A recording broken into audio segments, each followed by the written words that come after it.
Assalamualaikum warahmatullahi wabarakatuh. Selamat datang kembali di channel Nara Story dan tentunya masih bersama saya Mas Nara di sini. Apa kabar kalian semua? Semoga selalu baik-baik saja, sehat badannya, dilimpahkan rezekinya dan dihindarkan dari segala mara bahaya. Amin.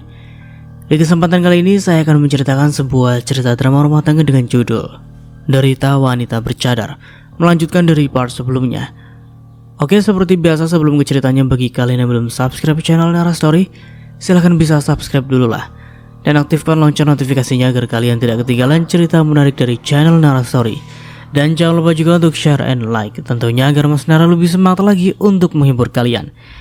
Oke, kalau sudah, terima kasih, and so just start, keep up with me.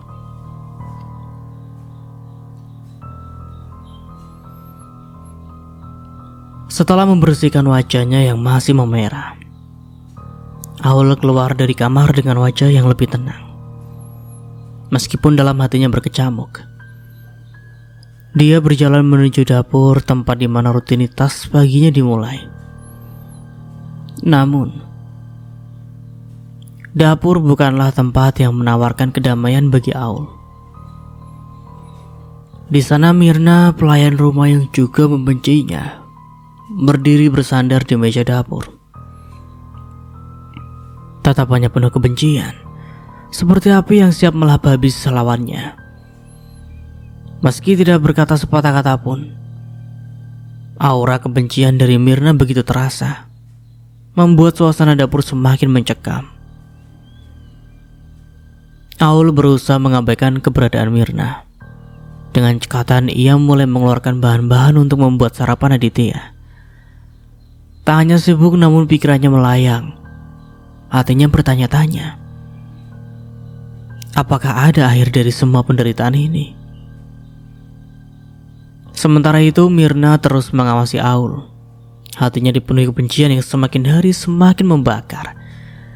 Insiden beberapa waktu lalu saat Aul mengetahui Mirna dengan sengaja memasukkan garam ke makanannya menjadi awal dari kebencian yang tak bisa lagi ditutupi.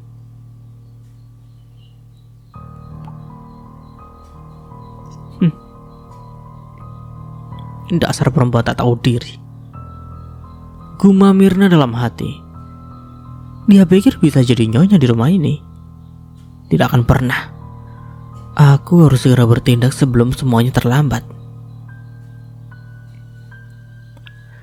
Tatapan Mirna beralih ke sudut meja dapur, tempat telepon genggamnya diletakkan. Sebuah ide licik melintas di pikirannya.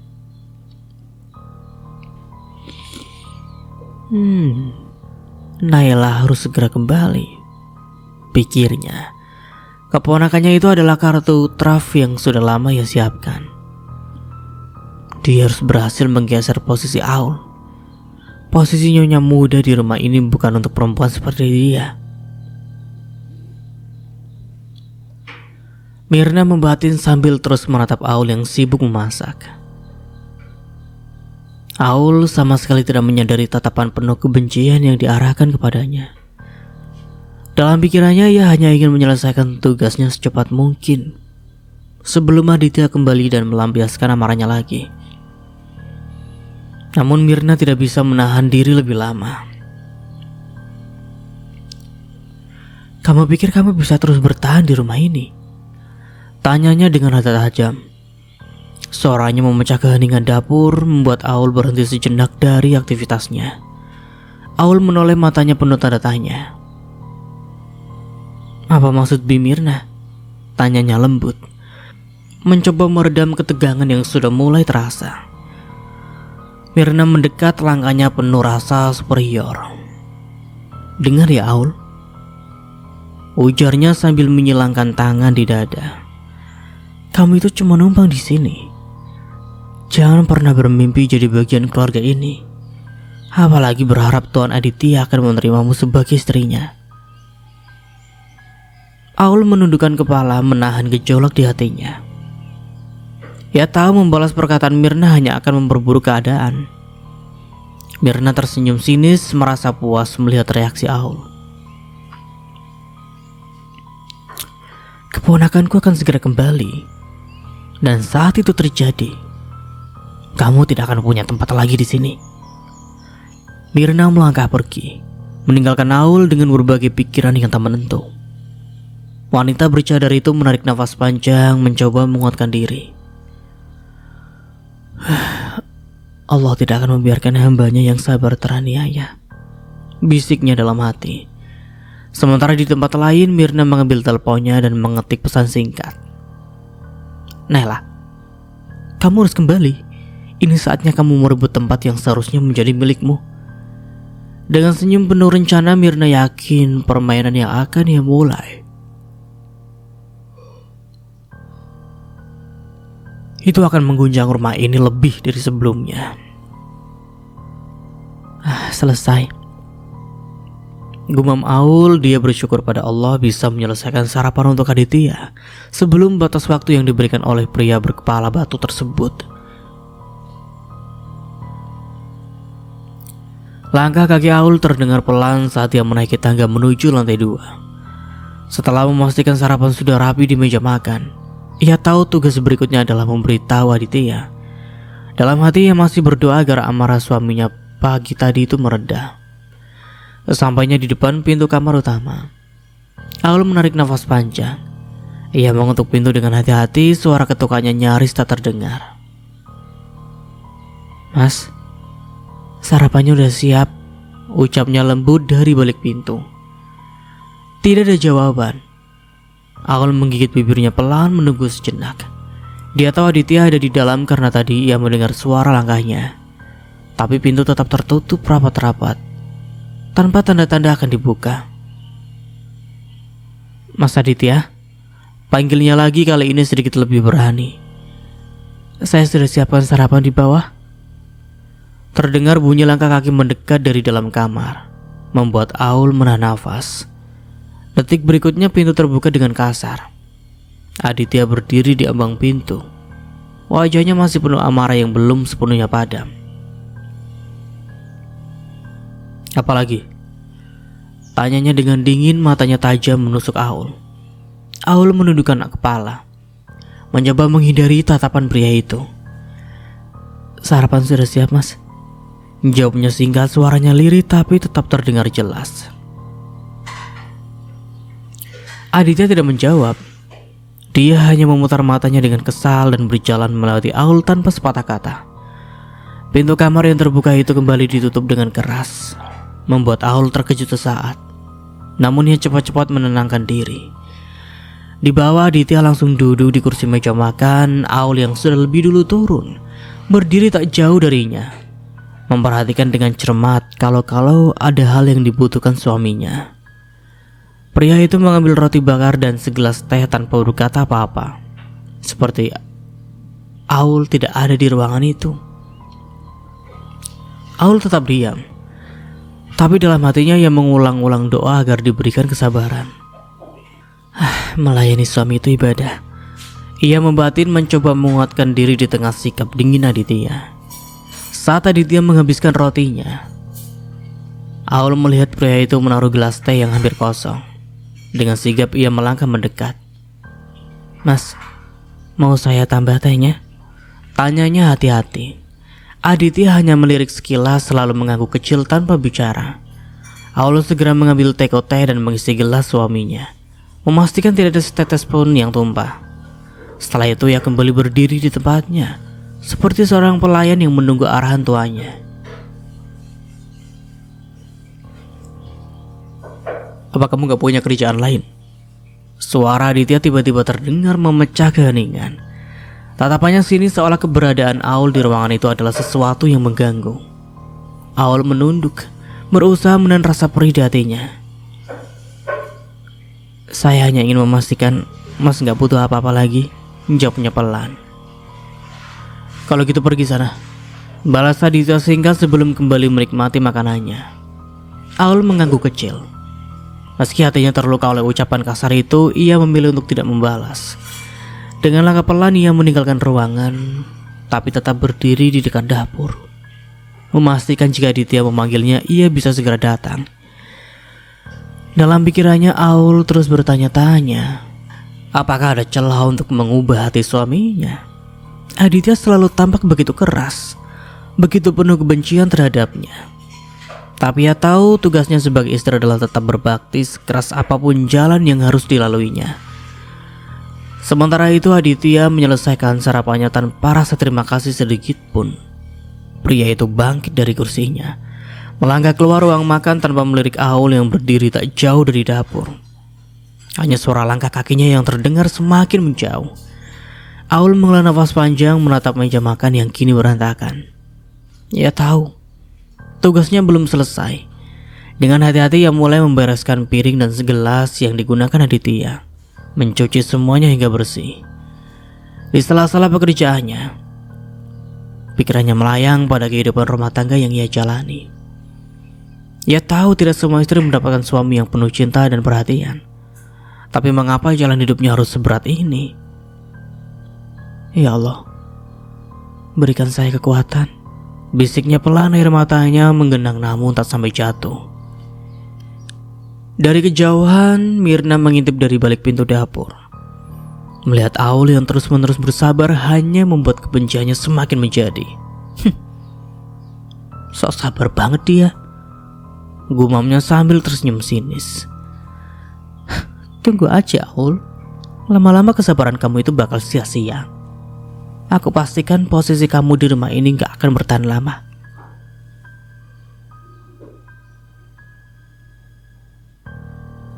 Aditya membuka pintu rumah dengan tergesa. Langkah kakinya berat menimbulkan gema di lantai marmer. Aul yang sedang mencuci piring di dapur terhenti sejenak. Pandangannya mengarah ke arah ruang tengah. Mungkin ada berkas yang ketinggalan, pikirnya. Dengan cepat ia membasuh tangannya, meletakkan piring yang belum selesai ia cuci, dan melangkah mendekati suaminya. Saat itu Aditya sudah berada di ujung tangga bersiap menaiki anak tangga pertama. Mas Adit, panggil Aul buru-buru mencoba menahan langkah pria itu. Saya mau bicara sebentar. Aditya berbalik perlahan, wajahnya tetap dengan ekspresi yang dingin. Bicara apa lagi? Balasnya datar seolah tak ingin membuang waktu lebih lama dengannya. Aul menarik nafas panjang, mengumpulkan keberanian. Saya mau izin pulang ke rumah Bapak. Saya harus merawat beliau. Semua pekerjaan di rumah ini sudah saya selesaikan sebelum subuh tadi. Ruangan-ruangan sudah saya bersihkan. Halaman depan dan belakang juga sudah saya sapu. Bahkan kacanya sudah saya lap meskipun saya melakukannya dalam keadaan gelap. Saya pastikan itu bersih, kecuali ada yang mau memfitnah saya lagi. Jelasnya suaranya sedikit bergetar tapi tegas. Tangan Mirna mengepal kedua sisi tubuhnya setelah mendengar Aul berbicara seperti itu. Ia baginya Aul sengaja memancing agar adik yang marah terhadapnya. Namun untuk saat ini Mirna lebih memilih memperhatikan dan mendengarkan apa yang wanita bercadar itu katakan pada suaminya. Mirna pura-pura sibuk di dapur. Aditya menatap Aul dari atas ke bawah, alisnya mengernyit. Kenapa kamu yang kerjain semua itu? Terus apa kerjaan Mirna dan pelayan lainnya di rumah ini? Tanyanya sambil melirik ke arah Mirna yang sedang berdiri di depan dapur. Mirna hanya tersenyum kikuk, menyembunyikan perasaan lega karena Aul yang menjadi besaran pertanyaan tajam Aditya. Aul menghela nafas. Saya gak peduli tugas Mirna mas.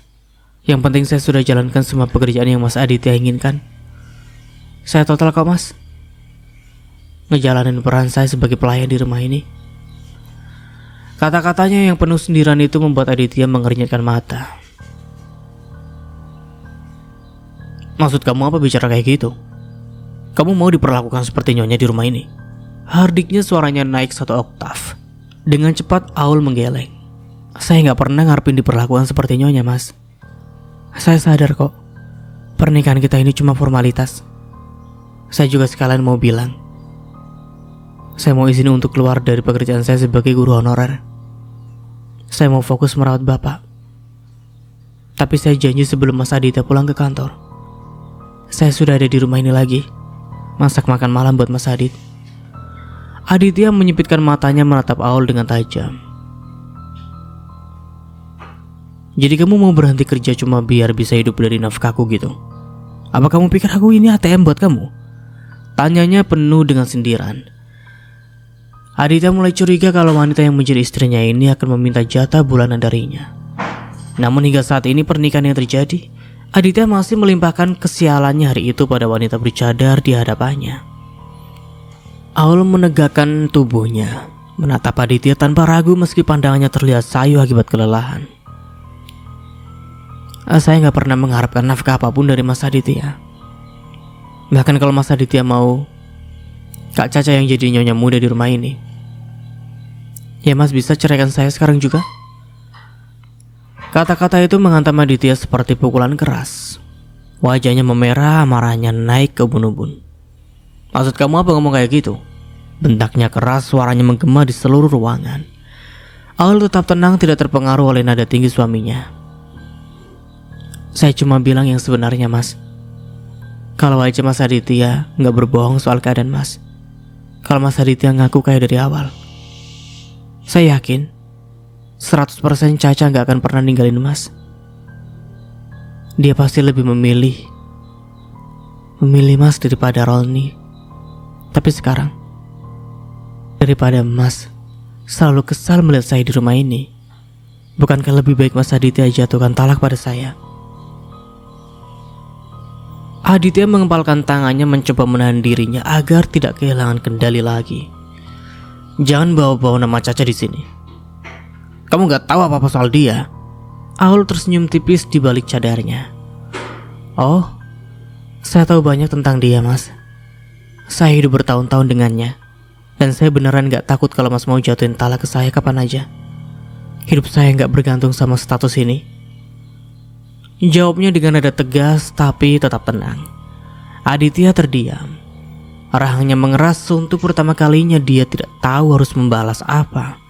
Aul berdiri teguh di depannya, tubuh kecilnya tidak terlihat gentar sedikit pun.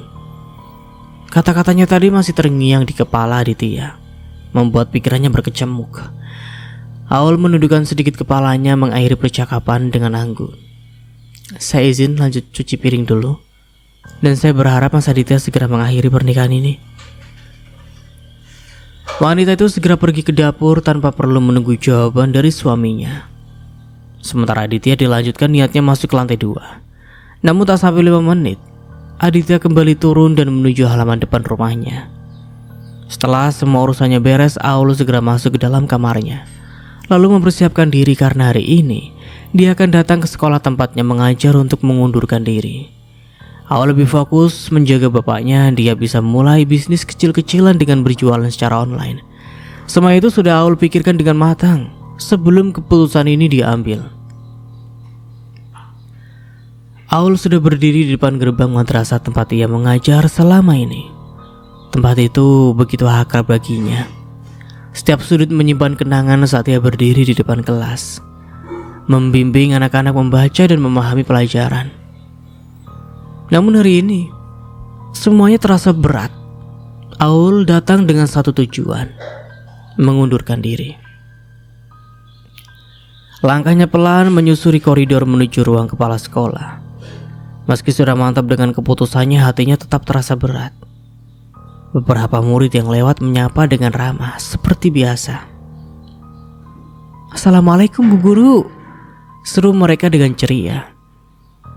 Aul hanya mampu membalas senyum di balik cadarnya sambil mengucap salam kembali. Setibanya di depan pintu ruang kepala sekolah, ia mengetuk perlahan.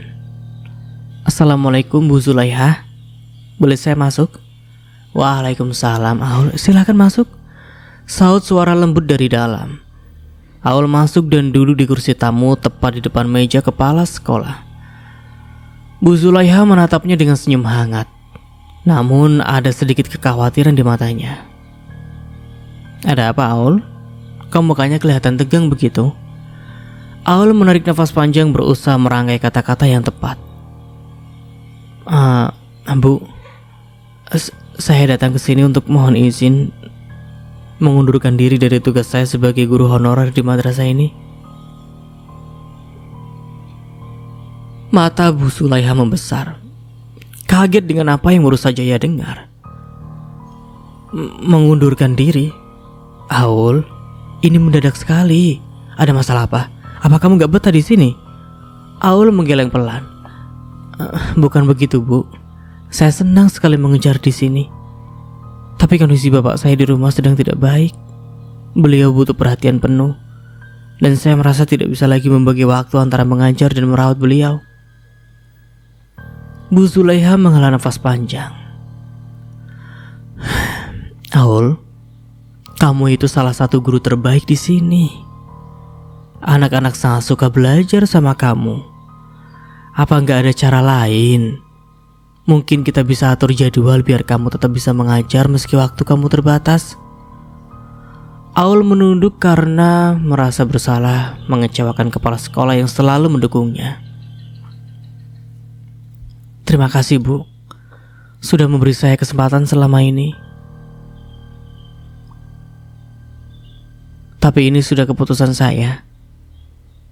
Saya nggak ingin tugas di sini jadi terbengkalai karena fokus saya terpecah. Saya ingin bapak saya dapat perawatan terbaik dari anaknya sendiri. Bu Zulaiha terdiam sejenak menatap Aul dengan tatapan penuh pengertian. Saya ngerti, Aul. Merawat orang tua itu tanggung jawab yang besar. Kalau memang ini keputusan kamu, saya nggak akan memaksa kamu untuk tetap tinggal. Tapi kamu harus tahu, madrasah ini selalu terbuka kalau suatu saat kamu ingin kembali.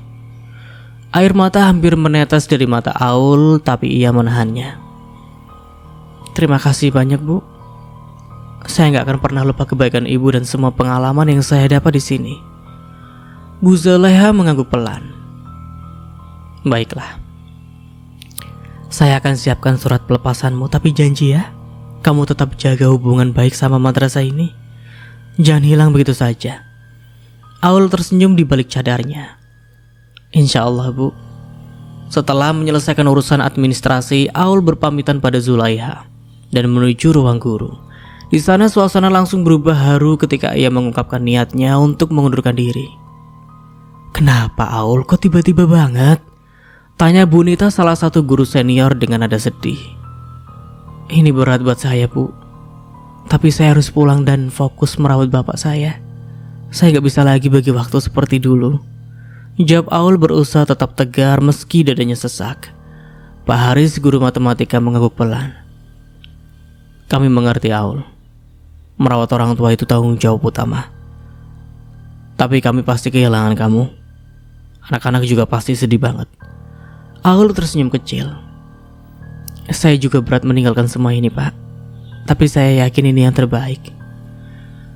Satu persatu guru lain menghampirinya, memberikan pelukan dan doa. Aul merasa hangat dengan dukungan mereka. Meski hatinya perih harus meninggalkan tempat yang sudah seperti rumah kedua baginya. Menyelesaikan urusannya di sekolah tersebut, wanita bercadar itu pun kembali menuju ke rumah bapaknya. Pria parubaya itu terkejut ketika mendengar anak sematawayangnya mengundurkan diri dari sekolah. Sementara ia tahu betul sang anak memiliki cita-cita sejak kecil ingin menjadi seorang guru. Pak Andika memandang putrinya dengan tatapan penuh kasih bercampur rasa bersalah. Aul duduk bersimpu di hadapannya. Tangan mungilnya menggenggam erat jemari bapaknya yang mulai keriput. Sinar mata Aul terlihat tenang. Namun ada keletihan yang tersembunyi di balik keteguhan itu.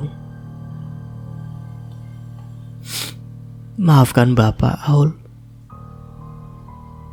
Bapak menempatkanmu pada pilihan yang harusnya gak perlu kamu ambil. Bapak tahu menjadi guru itu cita-cita muliamu. Tapi sekarang kamu harus meninggalkan pekerjaan yang kamu cintai demi merawat Bapak. Hati Bapak berat, Nak. Antara senang kamu di sini, tapi juga sedih karena Bapak jadi alasan kamu berhenti dari pekerjaanmu. Aul tersenyum lembut. Ia tahu perasaan bapaknya pasti berkecamuk.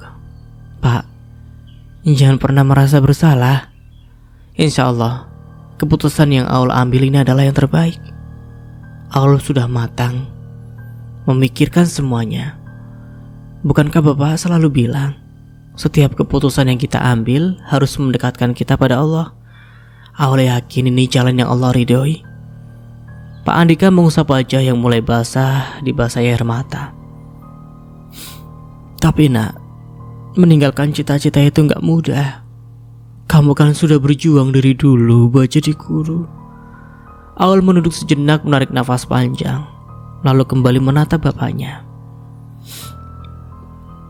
Bapak selalu bilang, kita yang harus mengendalikan pekerjaan, bukan sebaliknya.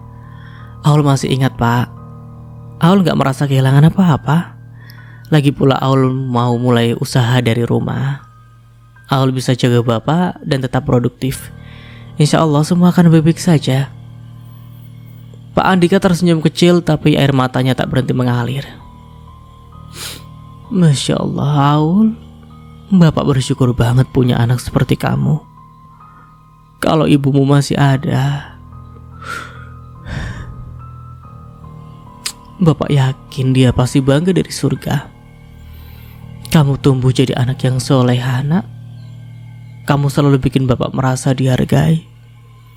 Meskipun Bapak sekarang hanya bisa duduk di kursi roda ini. Aul tersenyum meski dalam hatinya ada rasa sesak yang ia sembunyikan. Bayangan ibunya melintas di benaknya, mengingatkan pada sosok yang selalu menjadi sumber kekuatan. Aul cuma berusaha menjalani semua didikan Bapak. Insya Allah, Aul gak akan pernah mengecewakan Bapak atau Ibu. Pak Andika mengangguk menatap putrinya dengan mata penuh haru. Tapi ngomong-ngomong Aul, kamu udah bilang sama Nak Aditya soal ini? Jangan sampai nanti ada salah paham atau masalah baru, Nak. Aul terdiam sejenak lalu menjawab lembut. Insya Allah, Mas Aditya mendukung, Pak. Aul resign dari sekolah bukan berarti jadi pengangguran. Aul cuma memilih untuk kerja dari rumah biar bisa fokus menjaga Bapak. Aul gak percaya menyerahkan Bapak ke orang lain. Aul ingin merawat Bapak dengan tangan Aul sendiri. Mendengar itu Pak Andika tak bisa lagi menahan air mata bahagia. Subhanallah, Aul. Kamu benar-benar anak yang luar biasa. Bapak cuma bisa berdoa semoga kamu selalu bahagia apapun yang terjadi. Aul tersenyum namun hatinya terasa perih. Ia tidak pernah menceritakan apa yang sebenarnya terjadi dalam pernikahannya. Tentang perlakuan dingin Aditya, hinaan yang ia terima, hingga fitnah dari Caca yang terus membebani. Ia memilih memendam semuanya sendiri karena tak ingin menambah kesedihan bapaknya. Pak, Aul bahagia kok. Ucap Aul pelan berusaha menenangkan hati pria yang begitu ia cintai. Pak Andika mengusap kepala putrinya dengan penuh kasih. Bapak tahu kamu itu kuat, Nak. Bapak akan selalu mendoakan yang terbaik buat kamu. Semoga Allah selalu melindungi dan mempermudah jalanmu. Aul mengangguk, air matanya mulai menggenang. Makasih ya, Pak. Doa Bapak pasti akan dijawab Allah. Pak Andika tersenyum lembut. Dalam hatinya ia hanya bisa berharap anaknya akan mendapatkan kebahagiaan yang selama ini ia dambakan. Aul, gadis kecil yang dulu selalu menggandeng tangannya, kini tumbuh menjadi wanita dewasa yang kuat dan penuh tanggung jawab. Tepat pukul 10 malam, Aul yang baru saja hendak merapikan makan malam karena Aditya tak kunjung pulang, tiba-tiba dibuat terkejut saat Aditya memasuki rumah dalam keadaan mabuk berat. Astagfirullah, Mas, apa yang terjadi? Pekik Aul menghampiri suaminya yang berjalan sempoyongan. Jauh-jauh kamu dari aku. Sana. Ucap Aditya menolak sentuhan Aul ketika ia mencoba menahan tubuh Aditya agar tidak terjatuh. Pergi kamu, seru Aditya lagi. Namun Aul mengabaikannya karena ia tahu tidak baik membiarkan Aditya naik ke lantai atas sendirian dalam keadaan mabuk. Sementara pelayan lain sudah beristirahat. Di rumah itu hanya ada dirinya yang memang sengaja menunggu Aditya pulang kerja. Aul akan antar Mas Aditya ke kamar. Ayo, Mas, ucap Aul sedikit memaksa, mengabaikan Aditya yang terus mengumpat dan marah-marah. Pria itu jelas-jelas melayangkan protes, tidak ingin disentuh oleh Aul. Namun Aul tetap mengabaikan. Dia membantu Aditya meski tubuhnya beberapa kali hampir terhuyung dan terjatuh karena harus menahan bobot berat suaminya yang bertubuh tinggi dan kekar. Sementara ukuran tubuhnya sendiri sangat mungil. Namun akhirnya Aul berhasil membantu Aditya hingga masuk ke dalam kamarnya.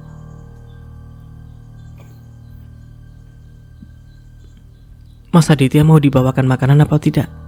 Tanya Aul. Bukan jawaban yang Aul dapatkan. Tetapi Aditya justru menutup dan mengunci pintu kamarnya, sementara Aul masih berada di dalam.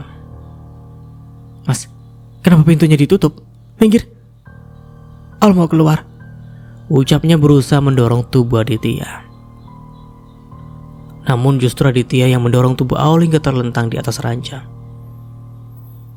Kamu sengaja kan menggoda aku agar aku mau menyentuhmu, Tuduh Aditya, suaranya khas orang mabuk. Astagfirullah Mas Aditya, Aul tidak ada maksud seperti itu Mas. Biarkan Aul pergi. Ucapnya berusaha untuk bangkit dari tempat tidur. Buru-buru Aditya menahannya. Berhubung aku sudah tergoda, sekarang aku akan tunjukkan bagaimana cara melayani suami yang sesungguhnya. Ucap Aditya sambil memejamkan matanya. Bau menyengat dari alkohol sangat membuat Aul ingin muntah. Sadar Mas, sadar. Mas ini mabuk, lepaskan aku. Teriak Aul mencoba untuk melepaskan diri. Namun lagi dan lagi ia gagal karena Aditya menahannya dengan kuat. Layani aku malam ini di atas ranjang. Mata Aul melotot mendengar permintaan suaminya. Aditya membuka matanya perlahan, merasakan berat yang mengganjal di kepalanya. Kepalanya berdenyut dan rasa kering di tenggorokan membuatnya terbatuk pelan. Ia mengerjapkan mata, berusaha menyesuaikan diri dari cahaya pagi yang mulai masuk dari celah gorden. Suasana kamar terasa sunyi, tetapi pikirannya langsung tertarik pada sesuatu yang lain. Sebuah kenangan yang tiba-tiba menghantamnya seperti gelombang besar. Kenangan itu muncul begitu saja tanpa bisa ia hentikan. Ia melihat dirinya sendiri, tubuh yang sempoyongan dan suara serak dari mulutnya yang terus mengumpat. Ia ingat bagaimana ia memaksa seseorang untuk menuruti kehendaknya. Astagfirullah. Loh, apa yang sudah aku lakukan? Gumamnya dengan suara pelan, hampir seperti bisikan untuk dirinya sendiri. Dengan perlahan ia melirik ke samping tempat tidur. Kosong.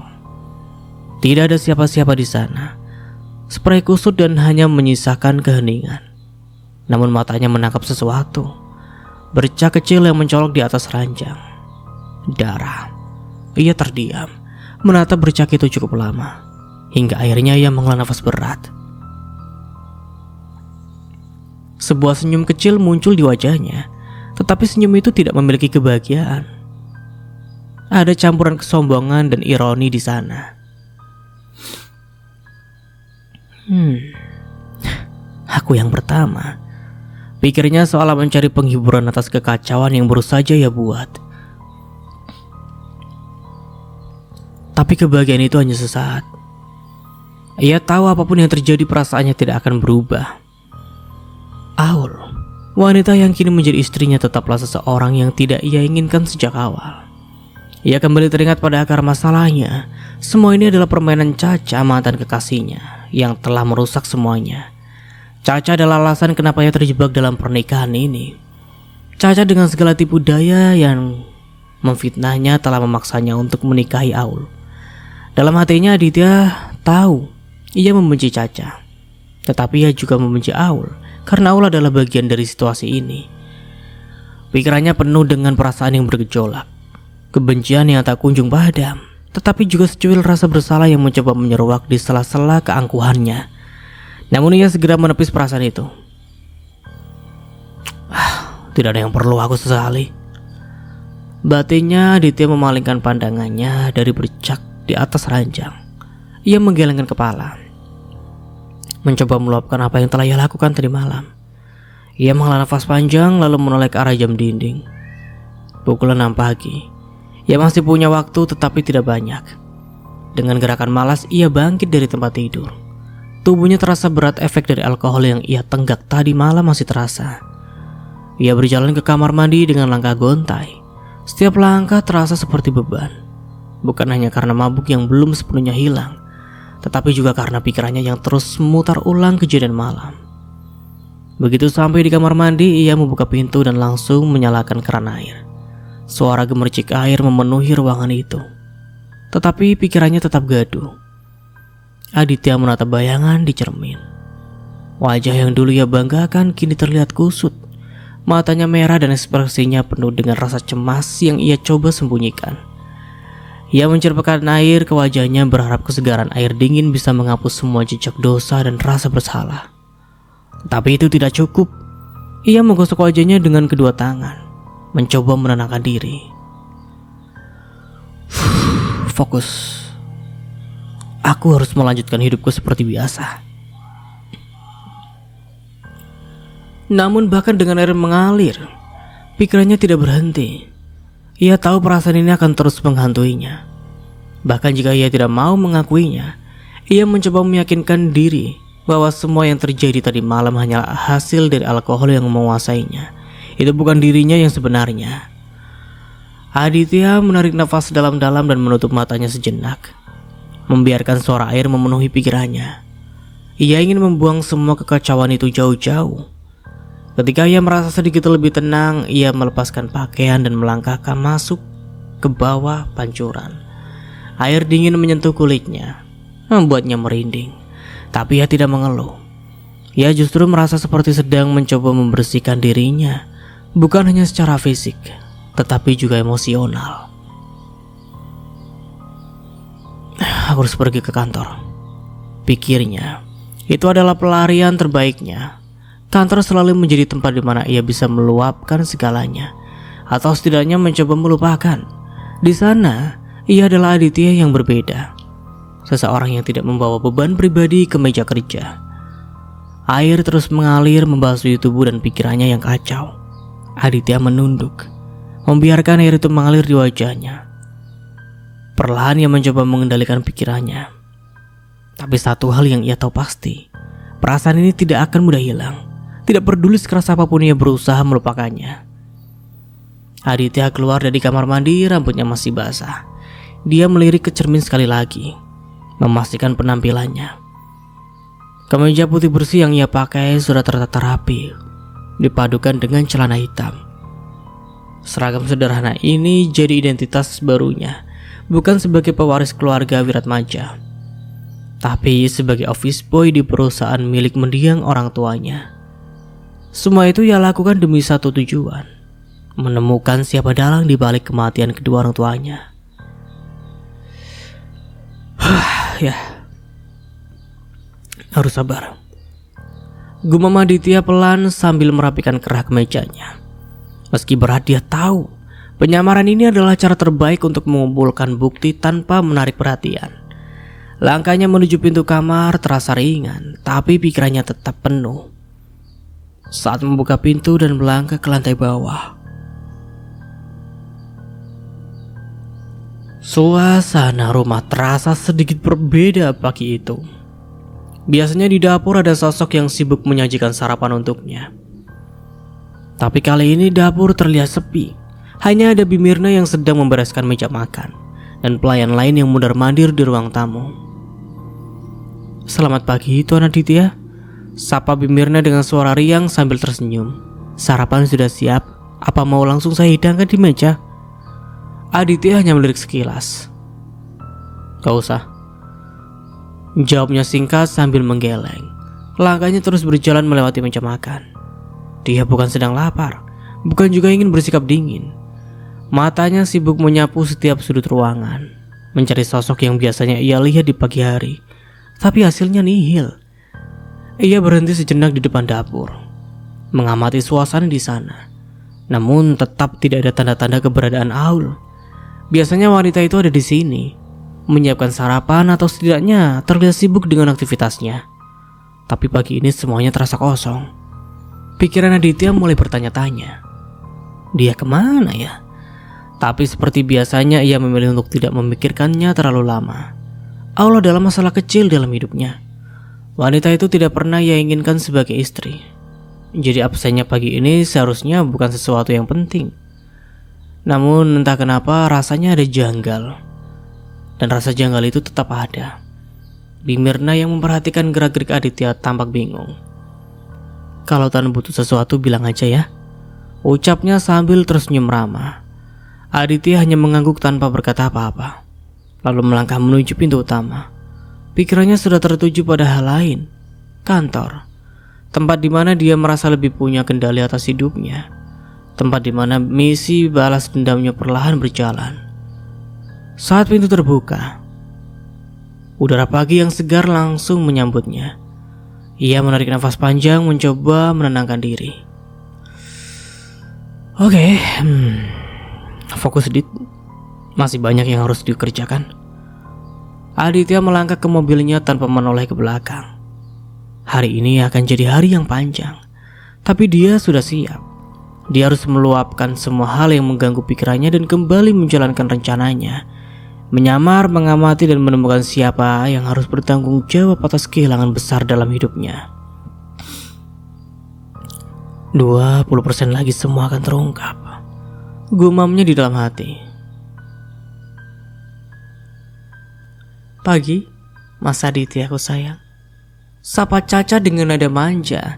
Sengaja datang ke pantry untuk bertemu mantan kekasih yang masih terus ada di pikirannya. Aditya yang sedang menuang teh ke cangkir hanya melirik sekilas.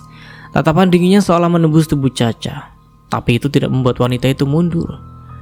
Singkirkan tanganmu dari tubuhku, seru Aditya tegas saat Caca tanpa malu-malu menyentuh bahunya. Namun bukannya menjauh, Caca malah semakin mendekat. Dengan cepat ia melingkarkan tangannya di pinggang Aditya, memeluk pria itu dari belakang. Tubuhnya yang kecil terasa ringan di tubuh Aditya yang kekar. Tapi tindakannya membuat pria itu diam menahan amarahnya. Tapi Caca kangen sama Mas Aditya, ucap Caca dengan suara yang dibuat-buat lembut. Aku ingin hubungan kita seperti dulu, Mas. Aku gak bisa lupa gimana Mas Aditya dulu perhatian, tulus, dan sayang sama aku. Kita selingkuh yuk, Mas. Aditya mendengkus melepas nafas berat. Ia menarik tangan Caca dengan kasar memutuskan pelukan itu. Jangan bikin aku muak lebih dari ini, Caca. Tatapan Caca melembut namun tidak menyerah. Mas, aku tahu aku salah waktu itu, tapi aku gak pernah bahagia sama Roni. Dia bukan seperti Mas Aditya. Aku cuma...